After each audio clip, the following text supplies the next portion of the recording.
The Brandon Peters Show may contain explicit language and detailed plot points. For more information on the show, stay tuned to the end of the episode.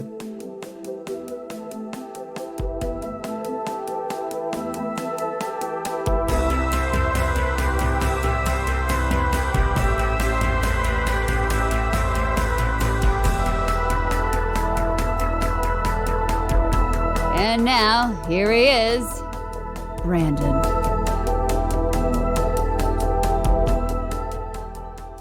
Welcome back to the Brandon Peters Show and our 60s Batman at 60 series. This is a look back at the first season of the 1966 show starring Adam West and Burt Ward as the Cape Crusaders. And yeah, the time has come around. It's guest time here on the show. These first 3 episodes have been solo outings. Some of these will be, some of these will have guests, but you know, it's such a pop show. When it comes around, the guests come around, and my first one, no surprise to any of you, the very first guest of the Brandon Peters Show ever, so he should be the first guest of the Batman series, Scott Mendelson from Puck, News, and The Outside Scoop. I'm the Michael Chaves of the Brandon Peters shows. There we go. There we go. Yes. So welcome, Scott. I mentioned on the previous episode when talking about your guesting, I never knew a bigger Batman fan than myself till I met you. And that was like the first time I had to like admit to my, like, cause you know, I think, you know, we grew up in the same time where we had different fandoms, but it was the first time where I like consciously was like, yeah, I'm not as big a fan of Batman as Scott Mendelson is when we worked at IQC and such. I was just obnoxiously anal about stats and trivia, and you know, I'd go and there was a point in time where I owned probably every post-crisis, pre-crisis, Infinite Crisis, Final Crisis. That's about where I jumped off. Batman, or more or less Batman-related comic book. Again, they were not in good condition. It's not like I'm going to sell them and make a fortune, but because I would just read them for pleasure. I was a collector, obsessive, not one of my better habits. But yeah, like a lot of people over under my age, I became a Batman super nerd after the first Tim Burton movie. And then I kind of became a Batman pundit, historian, expert, whatever you want to call me, after Batman the Animated Series, which among its many, many, many strong points was also sort of an entry-level guide into lots of stories and villains and arcs and characters that weren't necessarily highlighted by the eventually 3 89 to 97 Batman pictures. And from my bar mitzvah when I turned 13, one of the things that I bought with a gift card or whatever from a thing called a bookstore where you went and physically purchased books. It was at the time the 50th anniversary of the Dark Knight retrospective. That's not the exact title. That's basically what it was. And I just devoured it. And it was like, oh, I recognize that from that movie and that show and all that stuff. If anything, it gave me a renewed appreciation for the Burton movies, because we can debate of how faithful those films were to the comics of any given era, but there was a lot of stuff that I did not realize was straight from the comics. Mm-hmm. Like, for example, you know, he goes on the day that his parents died, he goes to Crime Alley and leaves roses down. I figured that was just good storytelling for the movie. Yeah. Like, nope, that's the thing that happens. Yeah. And you know, I've always felt that the first 4 Batman movies are relatively accurate adaptations of certain portions of the character's comic life. Simplistically speaking, Batman is from like 1939 to 1941. Batman Returns was late 80s, early 90s. Batman Forever, at its best, is a pretty faithful look at the 1970s Cape Crusader era, with a little bit of early 50s, late 40s camp.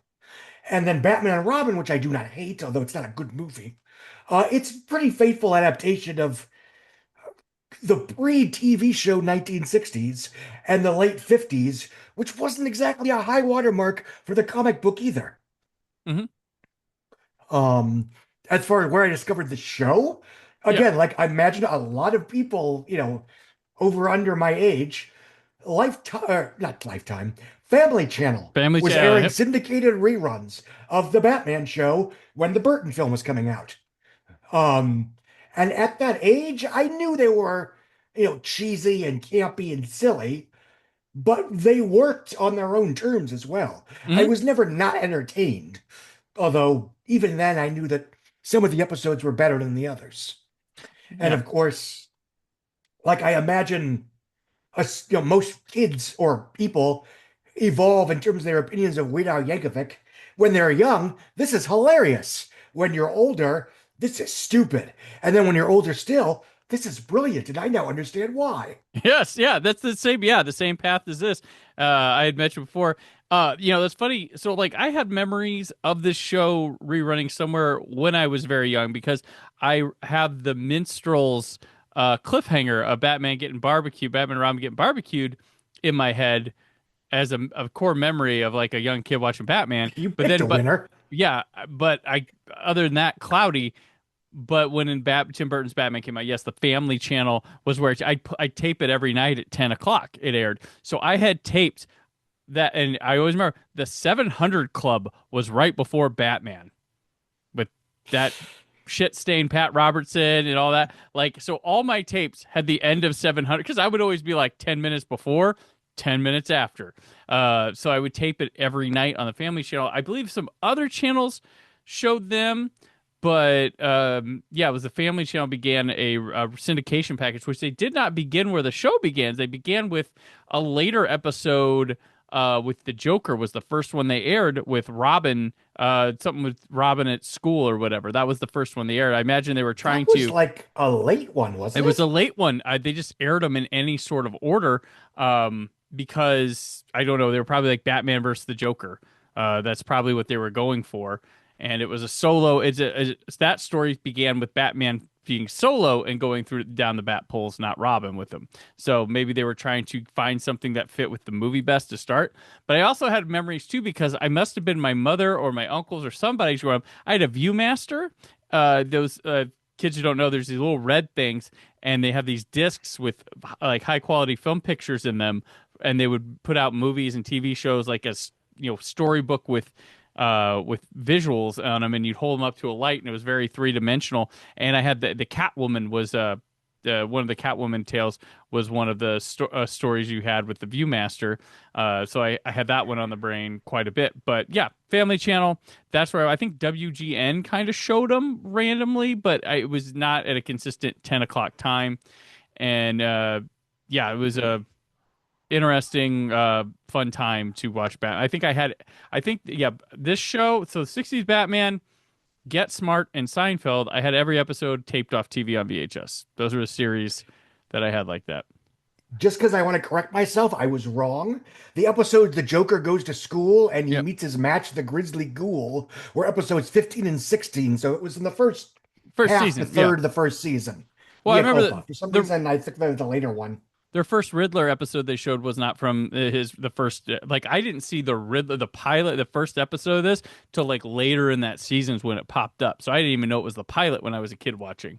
No, Um, neither did I. I just thought it was a random Riddler episode. yeah.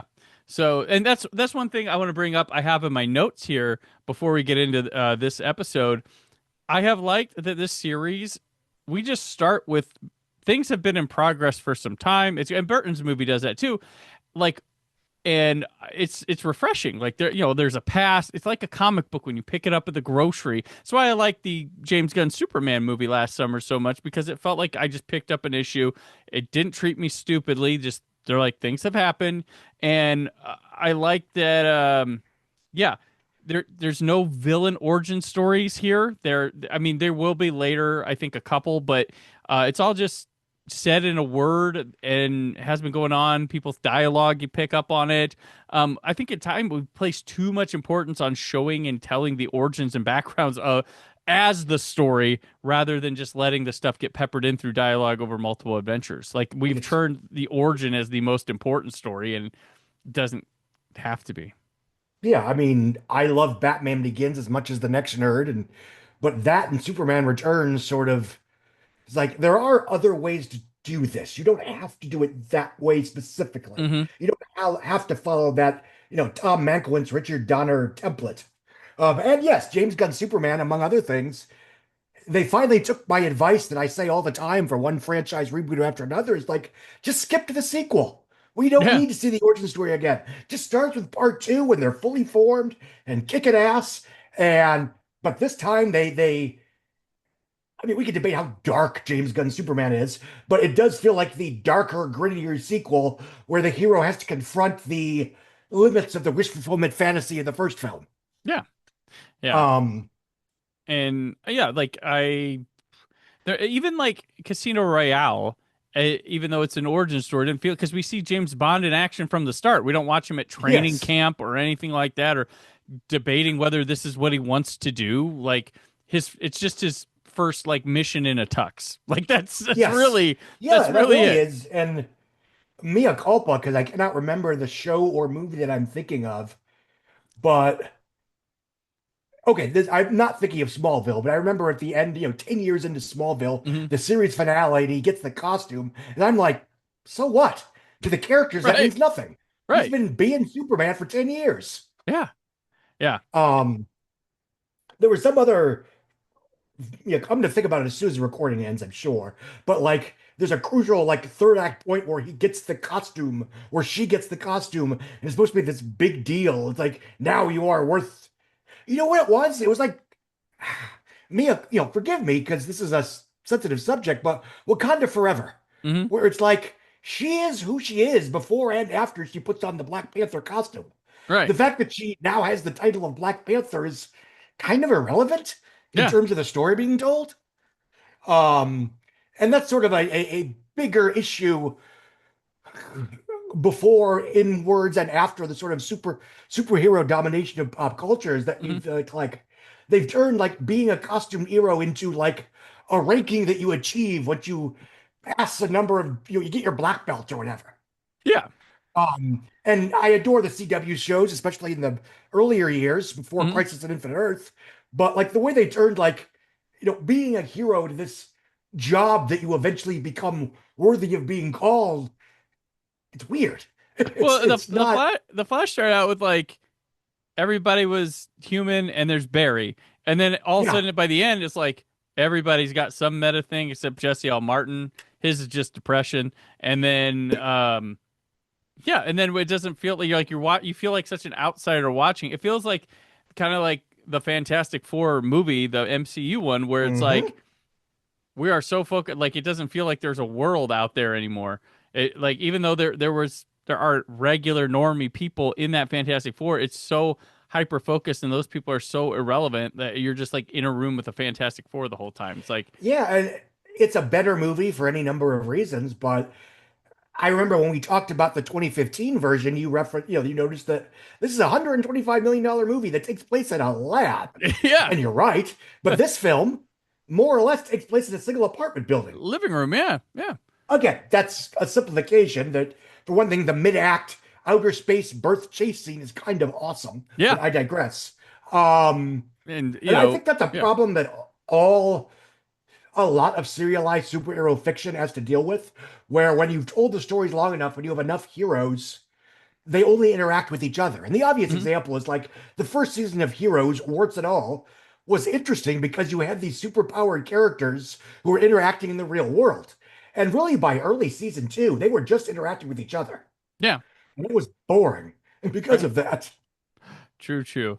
Um, Um, so let's head on over to our episode, the dual bit of episodes this week. Instant Freeze being the first one, but we have our guest star in it is George Sanders as Mr. Freeze. He starred in All About Eve, Hitchcock's Rebecca, The Picture of Dorian Gray, The Original Village of the Dam, and Ivanhoe. He's sort of this actor that looked like he had a bigger career, and he's sliding into television stuff toward the end. He passes away like 6 years after this, but he's our first Mr. Freeze. We also have credited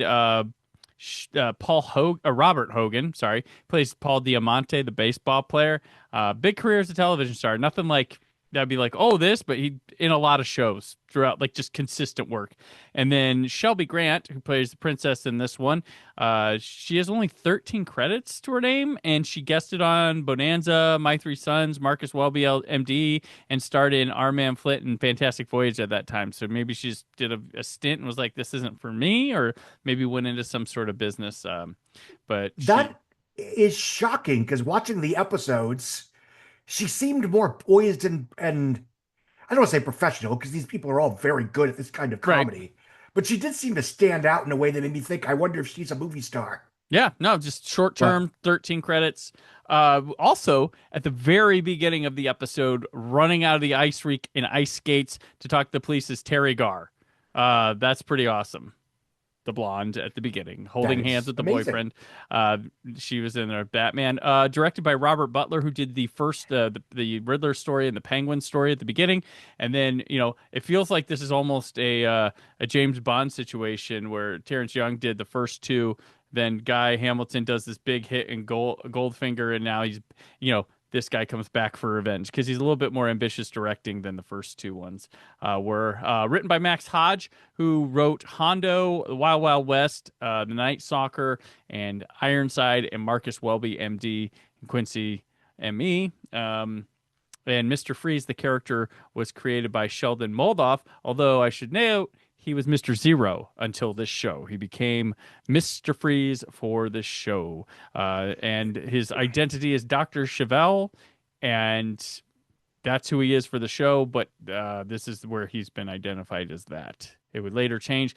Batman the Animated Series would give him Victor Freeze, looks like the word fries, and that would Paul Dano or Paul Paul, not Paul Dano, Paul Bruce Dino, Timm, Bruce Kim, Eric Radimsky, and Paul Dini, mm-hmm, and Alan Paul Burnett, and a Dino. bunch of other people. Anyway, sorry. Yeah, they made an origin story that took off, and the movies borrowed it, and that's kind of been where they go since.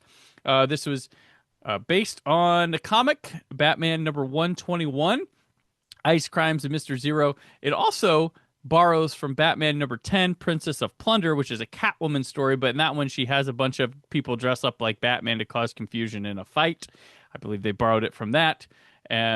So things I noticed in the comic book that got carried over into this story. Mr. Freeze using an ice cream truck. Mr. Zero uses an ice cream truck. Mr. Zero freezes the road, which stops Batman and Robin.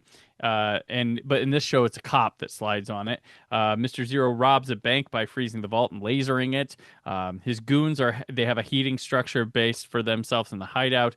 Mr. Zero freezes Batman and Robin in this comic book, and then the princess has the diamonds that he breaks up a party of hers to rob. So that's really there. It's not the last two stories, the Penguin and Joker one, were almost straight adaptations with deviations a little bit here. This one's kind of details with it, but in the story, Mr. Freeze, he's looking for diamonds. There's no real rhyme or reason. Yeah, he's mad, but this is the first villain that we get a backstory that Batman caused his problem, and Batman's a little like unnerved about. So there's revenge. So Scott, I'll let you talk for a little bit before we head to some of these notes on this first part.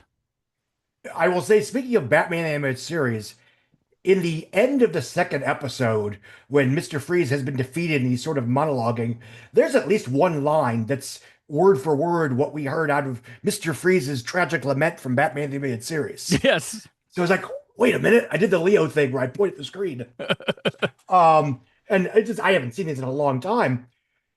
What stood out for this one, Mr. Freeze, at least some of them, because Mia Culpa, I know he's played by a couple different actors, was Mhm. always a slightly more serious villain than a lot of the Batman rogues on this show.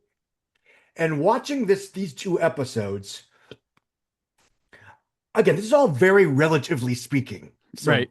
yeah, this feels like a darker, more dramatic episode that attempts to dial back the camp just a little bit and has a certain amount of cinematic verve that feels like an attempt to recapture the "we've got a lot of money this time" feel of the pilot. There are, really interesting shots that don't, that are not stock footage. Hmm. There's a scene where Batman and Robin are driving, and it's like instead of the standard shot, it's them inside the car, and it's sort of dark, and they're concerned about I what's noted that. coming. Yeah, yeah. Like, well, that's interesting. It's like a high Um, angle in them. Yeah. yeah, yeah. And even the opening scene, in a way that feels entirely fair, this episode, especially the first one, plays with horror tropes a little bit. Hmm. The opening of the show, you have, a random woman screaming, and she runs out in horror, Mr. Freeze did the thing, blah, blah, blah. Terry Gar. And Terry Gar. Yeah. yes, there we go. Yeah. And unless I missed a cutaway later, Mr. Freeze kills somebody in the first episode because Oh yeah. he freezes a guard who then we hear tumble to the ground and shatter. Hmm. And I kept waiting for like a scene where like he's okay or whatever. Nope. We never go back to that character. And when Batman and Robin are frozen exactly the same way at the episode cliffhanger, it's only through the grace of God that they don't die. Yeah. So this is a show they kill villains from time to time, especially the whole, you know, Catwoman falls off a cliff, they don't find the body. In the pilot episode, Riddler gets caught in an explosion, they don't find the body, that kind of thing. And there were two other episodes, the pilot, where the Riddler's mole sort of falls into the radioactive. Jill St. John. Yes. Yeah. Yes, Dilshay John. She falls into the radioactive, like the power plant, The nuclear. and Yeah. Batman says something to the effect of, "That's a lousy way to go," which always made Hmm. me laugh. But other than that, I mean, I can't think of any other episode where a non-combatant or a non-criminal was straight up murdered on this show. Right. Really weird. Well, like you talk about the opening too, the money, like that car chase, that's the biggest action sequence in the show with the chasing down the street Yeah. and then him coming out the back and spraying, and it's on a studio backlot, but like it's still that's like whoa, No, this they've leveled up here. it feels genuinely cinematically impressive, both, the first six episodes that came before, and just from my recollection, what would follow after. I'm Hmm. not saying all the episodes are like less than, although I think maybe by midway through the second season, we're like, okay, there are people that want to be done with this, but I digress. Um, but I mean, you could say that about Star Trek season three. That's a different Well, I conversation. mean, the Batman, the second season, I mean, they do like what 60 episodes, Yeah. and then you have a Green Hornet, at the same, a similar show as the Green Hornet going at the same time, like. It's overkill It's a right lot. away. Yeah. Oh, by the way, speaking of which, because you were bringing up the idea of Batman is like the only superhero in that universe, along with Robin, obviously. Was Green Hornet the only like cameo appearance by a different superhero? In this show, yeah, I believe so. Yeah.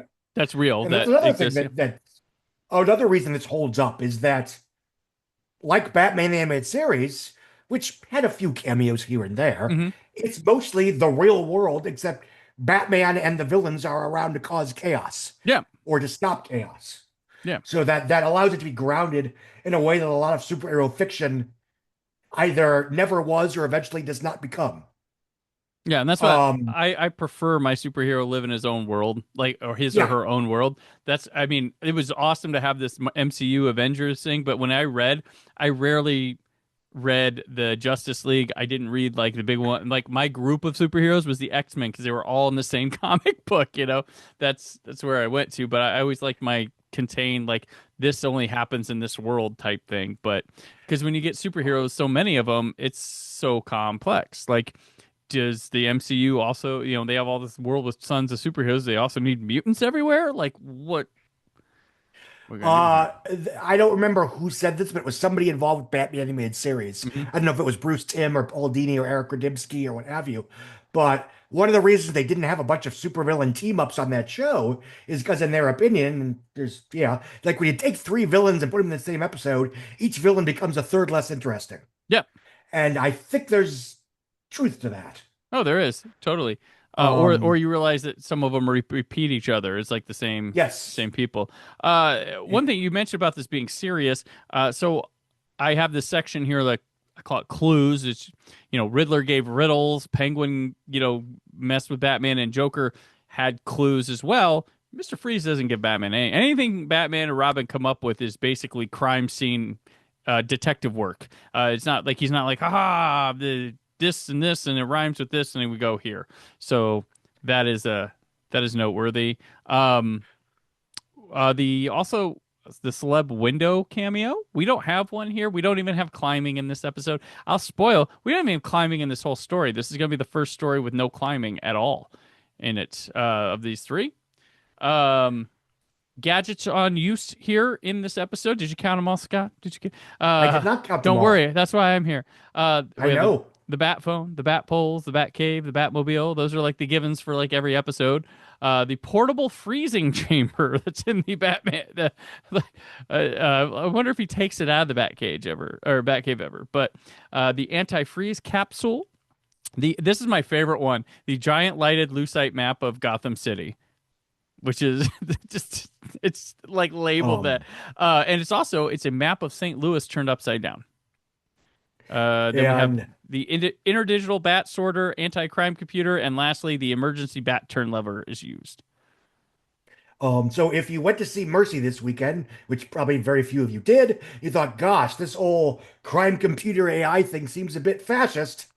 This is an example of where Batman was kind of a fascist because he's got the predictive crime computer in his Batcave. Yes, he's got the crime computer. He's got maps of Gotham City. He's got plans, blueprints. He's like access to everything. Alfred, I can't do Adam West. Alfred, I have to find this man. Speaking of which, and again, it's probably comparatively speaking, but there is a level of like threat and menace that's more so than I think of when I think of a stereotypical Batman episode. Mm-hmm. You know, the characters are genuinely scared of Mr. Freeze and or what he might do. Yeah. In a way that feels slightly more legitimate and authentic than, you know, most of the conventional Batman adventures where it's like, oh no, the Riddler's at it again. What's he gonna do now? Like they're kind of scared when it turns out Mr. Freeze is back. Right, yeah. Because Batman is like, I'm the one who did this. He's coming after me. So the fight words, we have a fight so this is where Mr. Freeze is robbing a vault at a bank or whatever, and he brings in 5 guys dressed like Batman and 5 guys dressed like Mr. Freeze, and they have a fight. And I find it funny because it goes from a shot of Robin's stunt double to coming to Batman. The next shot is him, Batman grabbing and goes, "It's me, old chum, don't hit." I was like, well, it wasn't really Robin that you grabbed there first. You know, maybe you should be suspension of disbelief. Yes. All right. So our fight words used in this episode, pow with 2 exclamation points is used twice. We get our first crash. We get thwap, oof with 4 O's. Now, Scott, in the last episode, maybe you're right. I'm doing the running tally of these, and we'll get to that at the end of the second episode. There's 2 versions of oof. There's one with 3 O's and one with 4 O's. Should I count them as just oof, or should I separate? I have separated them because there's clear use of 2 oofs in this.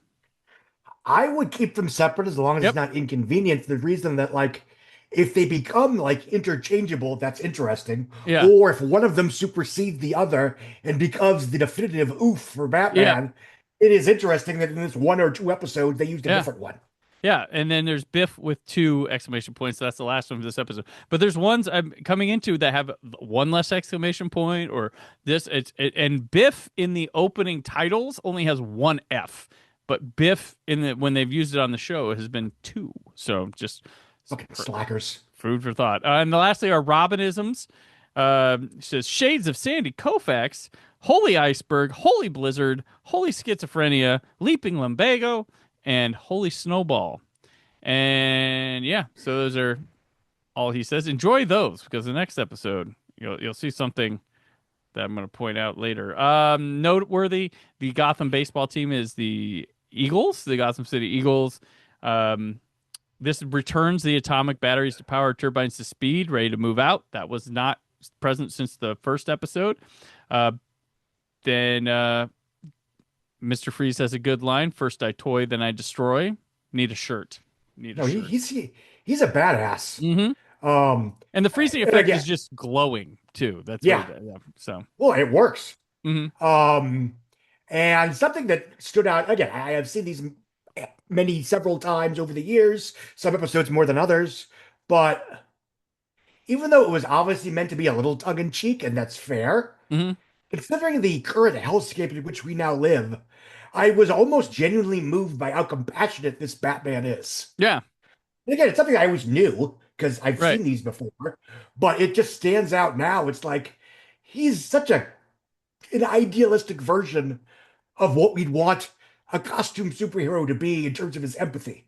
Right. And again, the one on Batman animated series is very empathetic. Chris Nolan's Batman's very empathetic. That's the whole Hmm. point, which is something that I think a lot of people miss, but I digress. Yeah. I mean, Batman, I remember Batman Begins, of the many things I liked about that movie, it blew my mind that we were seeing a Batman story where Joe Chill was portrayed sympathetically. Right. That was just something I didn't even think I'd ever see that. But Uh, okay. We also another example of Robin as the symbol of Gotham. A woman faints when she sees him, and then lastly, accurate. lastly, the great detective that Batman is. Mr. Freeze is having an airplane right in the sky messages to him. The strike one Batman, strike two. Why isn't he going to look at the like who draws in the sky here? Who hired you? Can I get the billing? Where'd you I don't know. I don't know. There Maybe I'm thinking wasn't a too. moment to lose.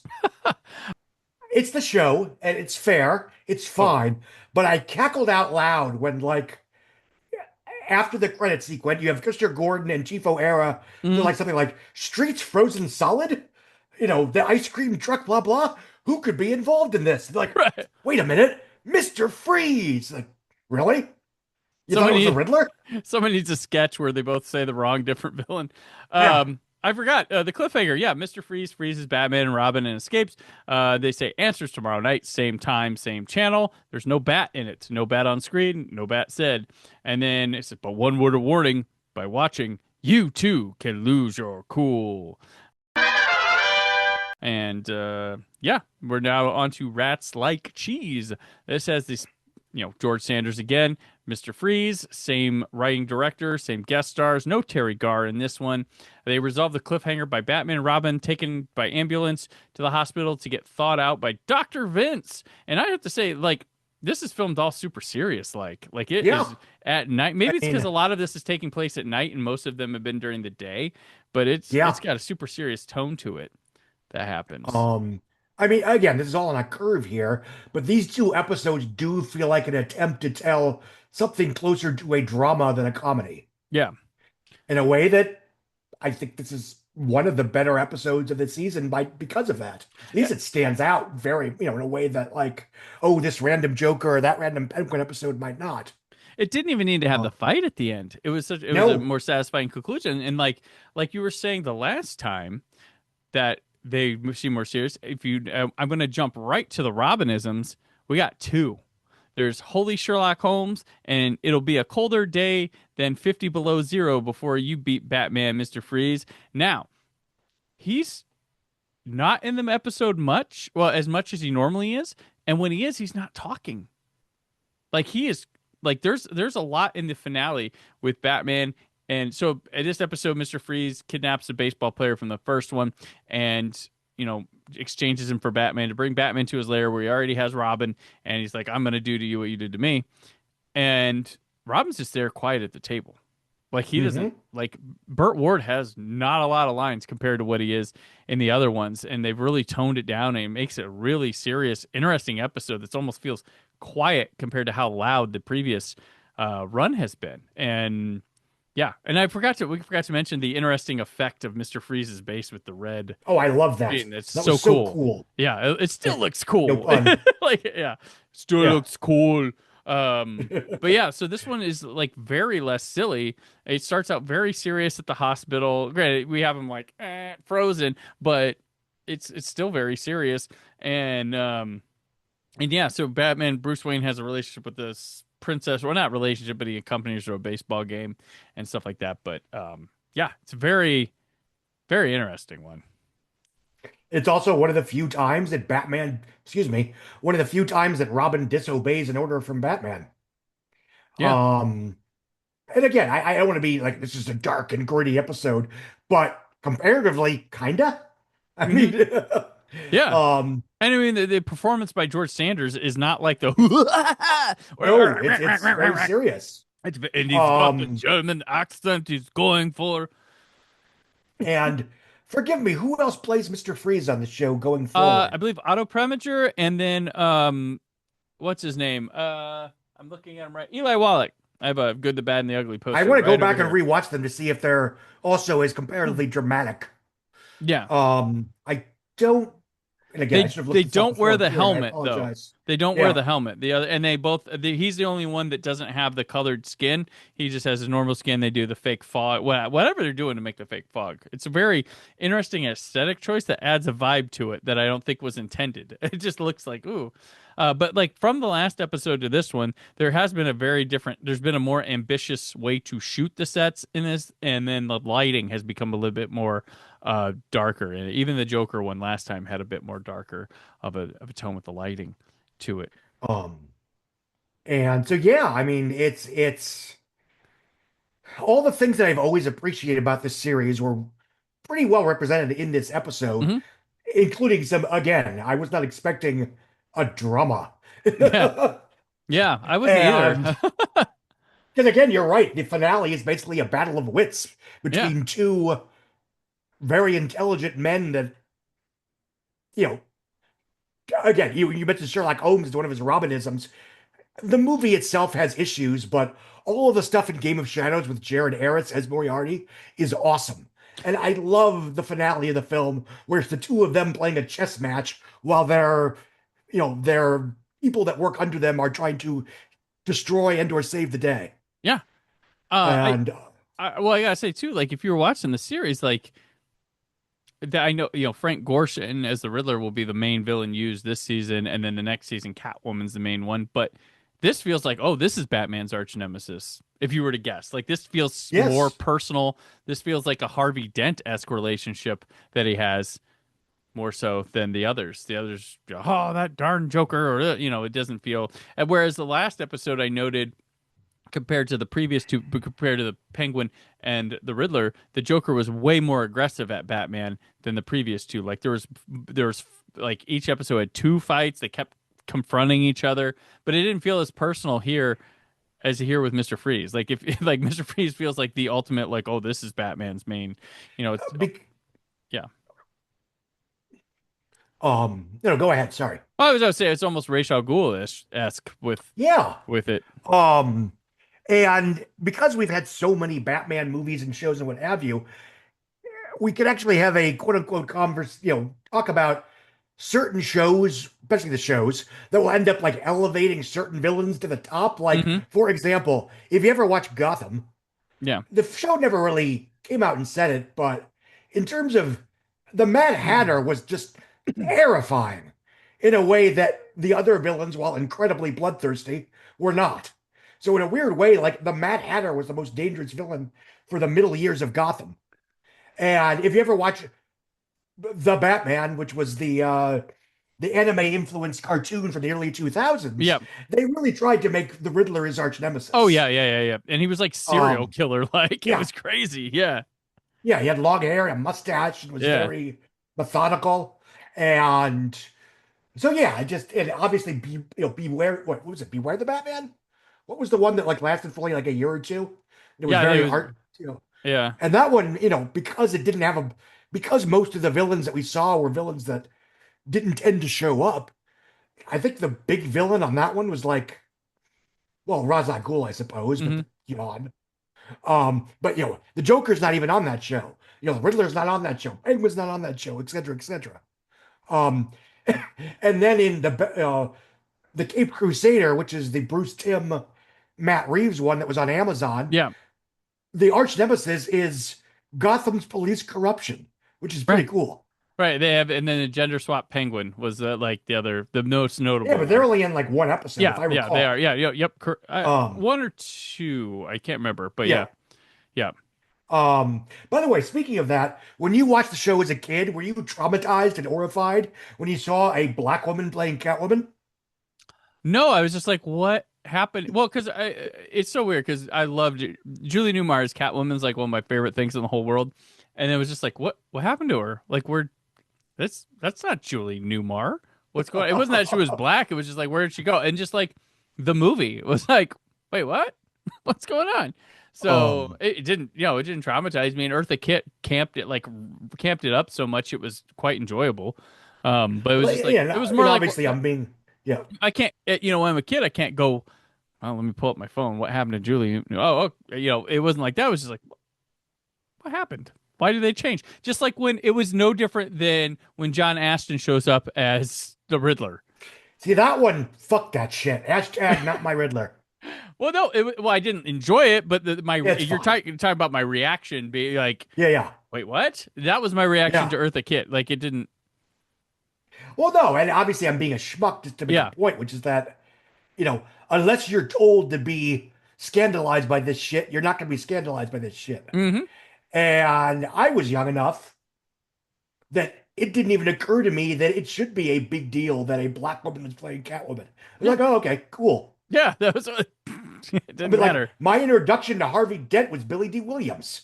I didn't Yeah. realize he was in the comics until after I saw the first movie. Yeah.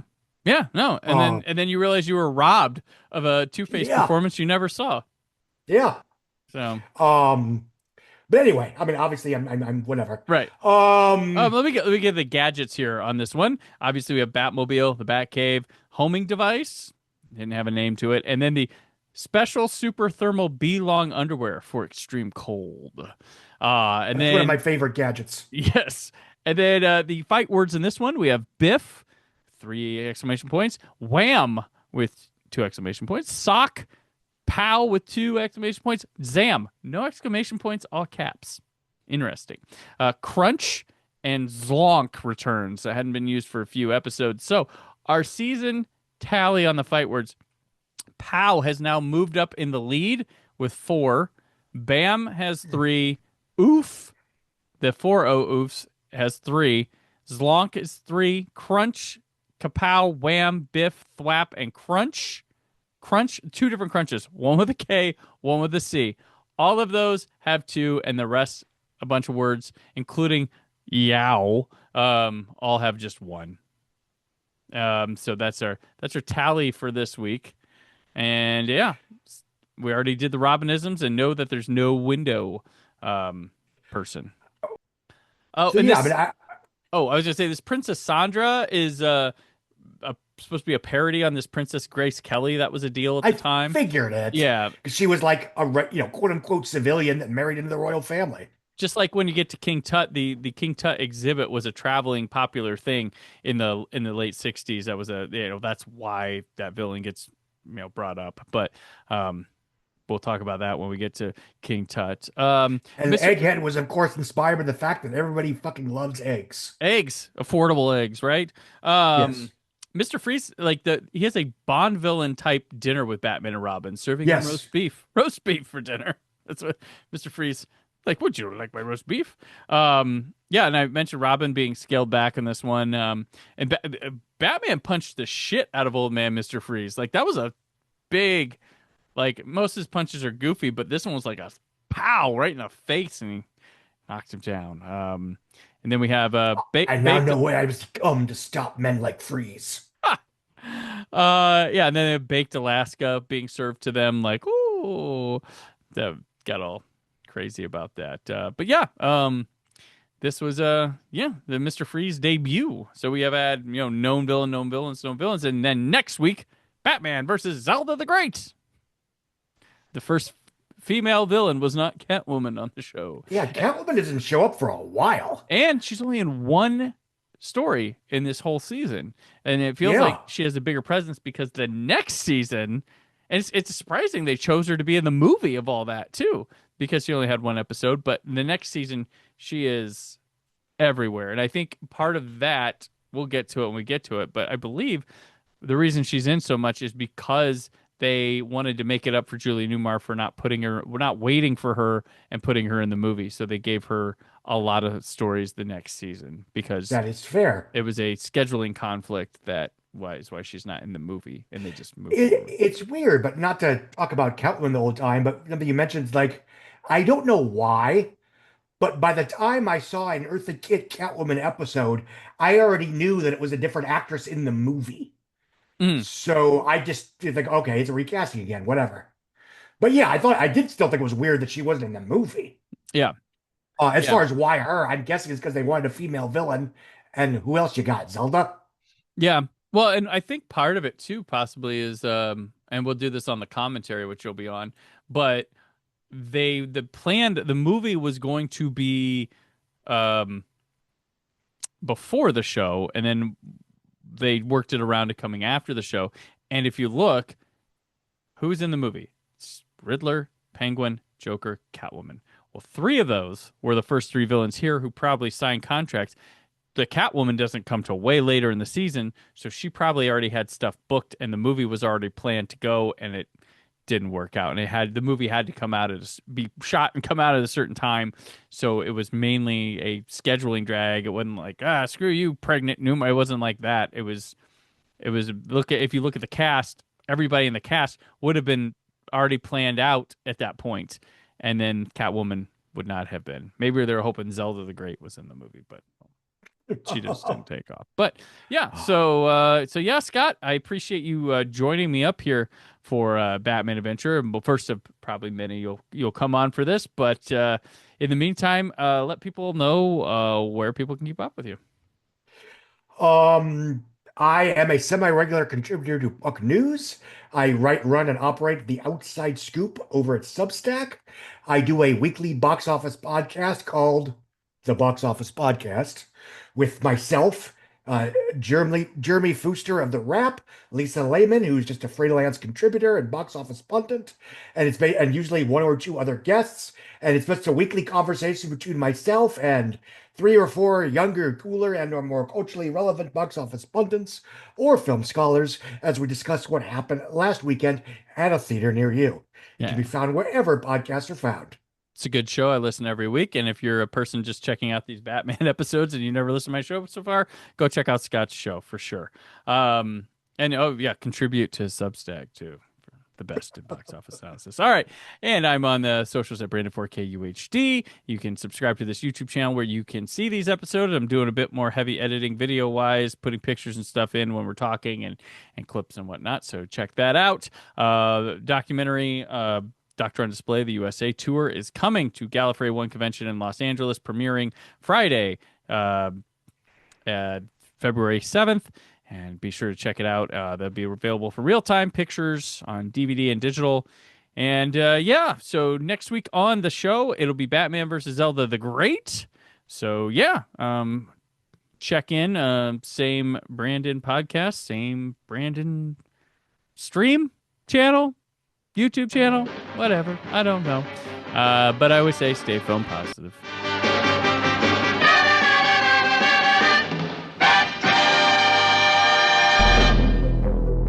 Thank you for listening. The Brandon Peters Show is a Creative Zombie Studios production. Produced by Brad Shoemaker and Brandon Peters. Written and edited by Brandon Peters. Announcer vocals by Jessica Alsman. Theme song by Metavari. Web design and show art by Brad Shoemaker with Brandon Peters. All music and clips featured in the episode are property of their respective studios, and no infringement is intended. Additional information on this and other episodes at BrandonPetersShow.com. For any inquiries, press opportunities, or sponsorship, contact mail at BrandonPetersShow.com. The show is available on Apple Music, Spotify, or anywhere podcasts are found.